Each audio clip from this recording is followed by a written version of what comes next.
This is lesson number 60 in Algebra 2, direct and inverse variation. Okay, so this is basically a matter of multiplying or dividing. We're going to have two equations. One is looking like this. A equals K times B. And that says A varies directly as B, or A is directly proportional to B. And that is the equation there. And this is directly. So when you hear the word directly, you know that we're talking about multiplication.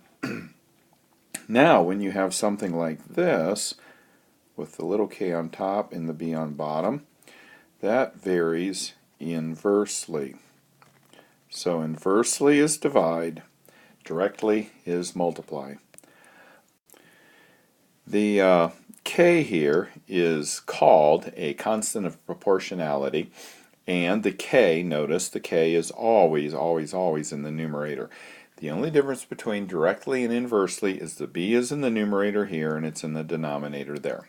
It's the only difference between those two.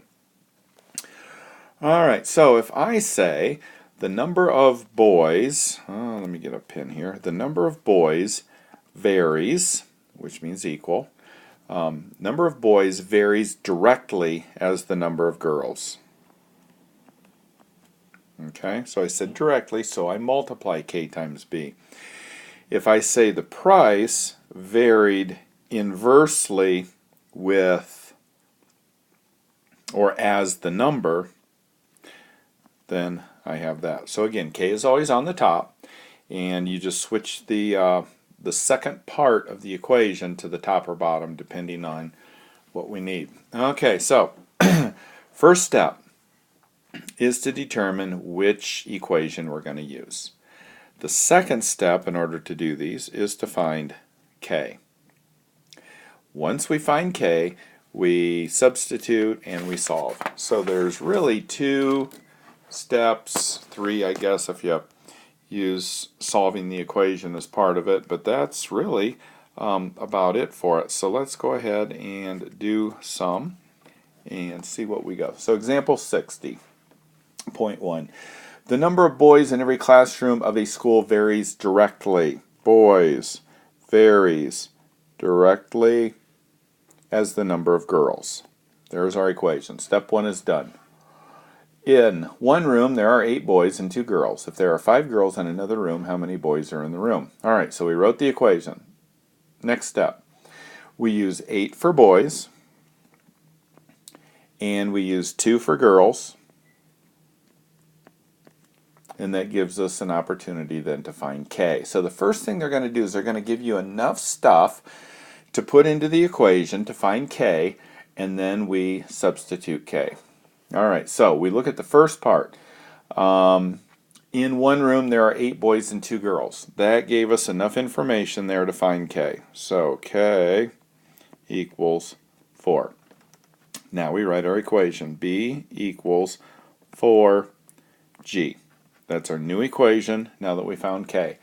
Now we look and see what the rest of the equation is. We've already used the 8 boys and 2 girls. Now it says if there are 8 girls,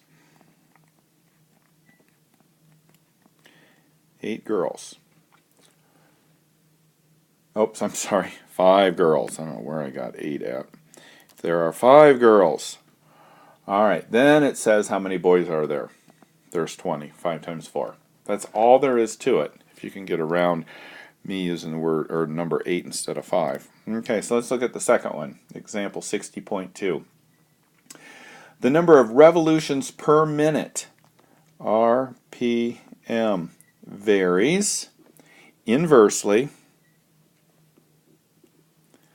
as the number of teeth in the gear. So we're going to put number of teeth in the gear. Okay, so there's our equation. If 40 teeth result in 100 revolutions per minute. That's a K. Sorry. Whoops. Sitting there worrying about my K and I'm writing the wrong number down. 40 teeth. Now I can find my K. K is going to be 4,000. So now my new equation is RPM equals 4,000 over the number of teeth.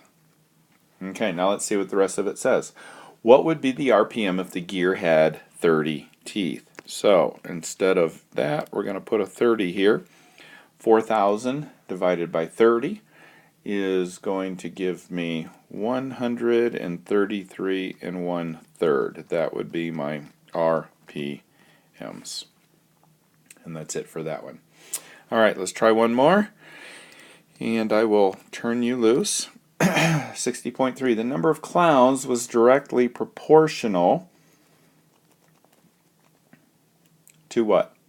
The number of performers. So there's my equation. If there are 40 clowns when there were 20,000 performers, how many clowns would there be if there were 12,000 performers? All right, this is going to help me find K. So 40 divided by 20,000 equals K. So my K is going to equal 1 over 500. So now my formula looks like this. Like that, when I found K. Alright, so now it says how many clowns would there be if there were 12,000 performers? So number of clowns equals 1 over 500. And how many performers? 12,000. So C equals 12,000 divided by 500, which is going to equal 24 clowns.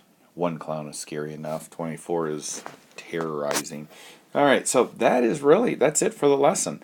The practice problems, A and B, and then you've got 1, 2, 3 are all just exactly like we just did.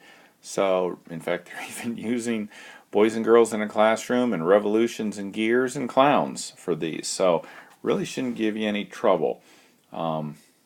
Anyway, that's lesson number 60.